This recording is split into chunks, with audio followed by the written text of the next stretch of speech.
running a gateway in the field for months or even years? Over time, those log files start to pile up, take up space, and even slow the system down. That's where automatic log rotation comes in. It automatically clears out old logs, keeps your storage clean, and helps your gateway stay reliable long-term. So why does it matter? Let's break it down. Automatic log rotation helps you prevent log overflow on your SD card, avoid performance slowdowns or unexpected failures, ensure long-term reliability in the field.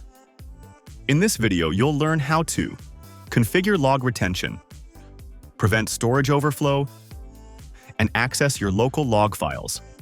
Let's get started. Step 1. Understand log rotation. The system automatically checks log files and deletes old ones beyond your retention period. If the SD card space drops below 20 megabytes, the gateway triggers a forced cleanup, deleting the oldest logs first until enough space is free. This way, your gateway keeps running smoothly without losing all history at once. Step 2.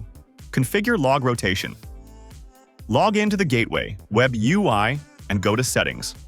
Then General Settings, then System Log. Here, you can set buffer size, in-memory log buffer, like 64 kilobytes. Log expiration. Choose how long to keep logs. 14 days, 1 month, 3 months, 6 months, or 12 months. Click Save to apply. Step 3. Access log files. To check stored logs, go to Settings, then File Browser in the web UI.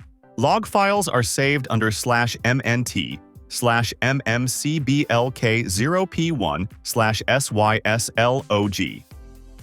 Each file represents a slice of time based on the rotation period you configured. Clicking on a file will automatically download it to your computer for review. Troubleshooting. If your logs disappear earlier than you expected, it's because the rotation period is shorter than you thought.